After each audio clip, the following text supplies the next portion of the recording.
Le soir, devant l'âtre qui crépite, je repense à ma journée sur le point de s'achever, tout à fait. Les étincelles qui jaillissent du foyer bercent mes pensées et me font voyager mollement dans mon demi-sommeil. Les événements des 12 dernières heures me reviennent en mémoire et résonnent en moi comme le son atténué d'une cloche lointaine. Je me revois tôt le matin dans la gare où je croise cette dame du monde à la taille mince, d'allure mondaine et portant un grand chapeau. J'imagine qu'elle partait à Paris voir un amant ou bien conclure une affaire d'importance chez un notaire des grands boulevards. Et moi, je continue mon chemin vers le presbytère de la sous-préfecture, offrir un tonneau de liqueur au curé. Puis je m'en retourne chez moi couper un peu de bois.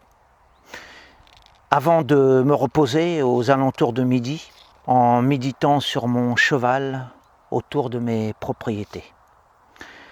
Je reçois mon amie la châtelaine au déjeuner et partage avec elle du pain, du fromage, des olives et des poires, arrosé d'un pichet de vin sans prétention. Après une sieste dans la grange, je m'en vais rejoindre le forgeron avec qui je fais une course à vélocipède sur des chemins d'herbes folles et de poussière là-bas dans la campagne perdue de l'arrière-pays. Au retour de cette équipée champêtre, je rencontre un vagabond tout droit sorti d'une légende. Une barbe à faire peur, des guenilles de roi déchu, un regard de prophète avec des propos d'ivrogne.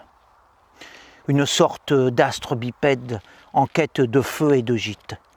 Je lui abandonne quelques pièces qui soulageront sa faim, au moins pour aujourd'hui. Je m'arrête dans l'atelier du maréchal Ferrand afin de faire une partie de bras de fer avec le maître des lieux. Je perds contre ce musculeux adversaire, mais gagne le droit de lorgner sur la domestique aux amples tétins qui nous sert une chopine fraîche. Je m'en vais récolter aussitôt après 3 pleins paniers d'osier de pommes de pin pour alimenter ma cheminée, puis assiste aux vêpres. Au crépuscule, déjà un peu las, je prends un thé au bord de la rivière en attendant de faire réchauffer ma soupe. Une fois rentré sous mon toit, porte ouverte, je cause avec les corbeaux, leur raconte ma jeunesse, leur jette des miettes de biscuits au seuil de ma demeure. Enfin, je dîne en compagnie de la flamme qui me chauffe.